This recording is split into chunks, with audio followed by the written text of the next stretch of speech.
পশ্চিমবঙ্গ জুড়ে পালিত হচ্ছে পবিত্র ঈদুল আজহা। প্রতিবার কলকাতার সেনাবাহিনী পরিচালিত ফোর্ট উইলিয়াম লাগোয়া ব্যস্ততম রেড রোডে ঈদের সবচেয়ে বড় জামাতটি হয়। এবারও তার ব্যতিক্রম হয়নি।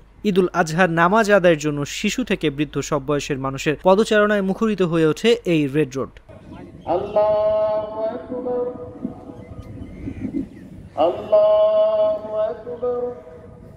সোমবার কলকাতার ব্যস্ততম রাজপথ সেই রেড রোডে পরিণত হয় শহরের বৃহত্তম ঈদগাহে।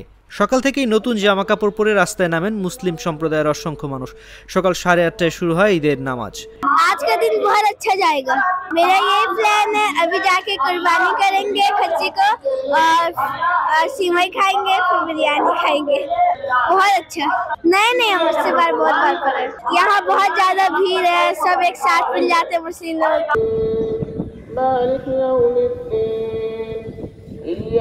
নামাজ পড়ান ইমাম কারি ফজলুর রহমান। এদিন রেড রোড ছাড়াও কলকাতার নাখোদা মসজিদ, টিপু সুলতান মসজিদ, পার্ক সার্কাস, ময়দান, খিদিরপুর সহ রাজ্যের অসংখ্য মসজিদে ঈদের নামাজ হয়।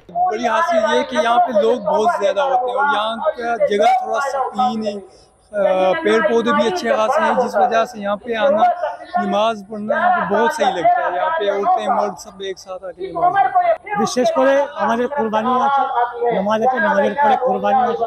এই বকরিদে পাড়ায় পাড়ায় নামাজ পড়ে নাই লোক কুরবানির জন্য।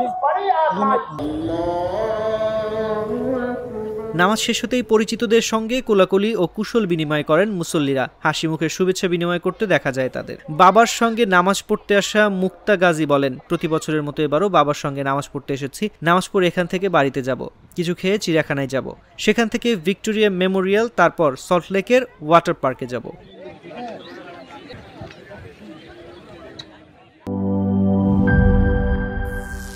করিম চাচা, আপনার প্রিয় মানুষদের কখনো বিপদে ফেলতে চাইবেন না স্যার। তাহলে আমাদের বিপদে রাখা কি ঠিক হচ্ছে?